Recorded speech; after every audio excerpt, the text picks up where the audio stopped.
లలితా రహస్యనామాలు ఎక్కడి నుంచి వచ్చాయి, ఎలా వచ్చాయి అని అంటే, అమ్మవారు తన యొక్క మహాత్మ్యాన్ని లోకంలో ప్రచారం చేయాలి అనే ఉద్దేశంతో ఒక రోజున సభ తీర్చింది. దేవగంధర్వ యక్ష కిన్నర కింపురుష సిద్ధ సాధ్యగణాలు మరుద్గణాలు అందరూ కూడా ఆ సభలోకి హాజరయ్యారు. దేవతలందరినీ చూసి నా యొక్క మహాత్మ్యాన్ని భూలోకంలో విస్తారంగా ప్రచారం చేయాలి, అలా చేయటానికి మార్గం ఏదో ఒక్కసారి మీరంతా కూడా ఆలోచించండి అని అంటుంది. దేవతలంతా కూడా తీవ్రంగా ఆలోచిస్తూ ఉన్నారు. ఆ సమయంలో అమ్మవారి చెబుతుంది, వసిన్యాది వాగ్దేవతలు అంటే సరస్వతీదేవి యొక్క స్వరూపాలనే వసిన్యాది వాగ్దేవతలు అంటారు. వీళ్ళు మొత్తం 8 మంది. ఈ వసిన్యాది వాగ్దేవతల వైపు చూసి అమ్మవారు అంటుంది, నా యొక్క మహాత్మ్యాన్ని భూలోకంలో ప్రచారం చేయడానికి మీరు ఏదైనా ఒక స్తోత్రం రాయండి అని అంటుంది. వాళ్ళు అలాగేనమ్మా అంటారు.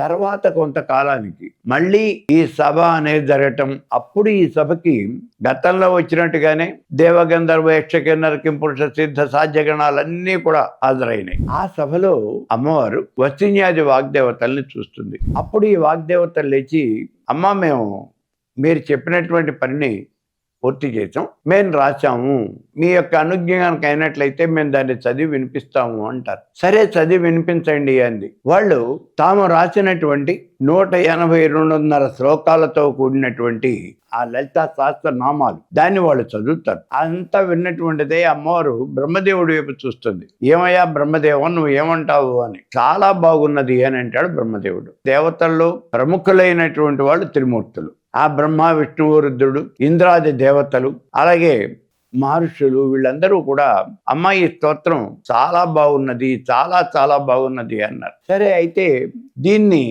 ఒక్క చిన్న మార్పు మాత్రం కావాలమ్మా. ఏమిటి అంటే ఇది లలిత సహస్రనామాలు కాదు, లలిత రహస్యనామ స్తోత్రము అని దీన్ని పిలవాలి అని అంటాడు బ్రహ్మదేవుడు. మిగిలిన వాళ్ళు అడుగుతారు, ఎందుకని బ్రహ్మదేవ లలిత రహస్యనామాలు ఎందుకైనా, ఇవి సహస్రనామాలే కదా, 1000 నామాలు ఉన్నాయి కదా. 1000 నామాలు ఉన్నమాట నిజమే, కానీ ఇందులో శ్రీ విద్యకి సంబంధించినటువంటి రహస్యాతి రహస్యమైనటువంటి విషయాలన్నీ కూడా ఈ నామాల్లో చెప్పడం జరిగింది. ఇన్ని రహస్యాలు చెప్పారు కాబట్టే వాటిని లలిత రహస్యనామ స్తోత్రము అని అనటం అనేది సబబుగా ఉంటుంది అంటాడు.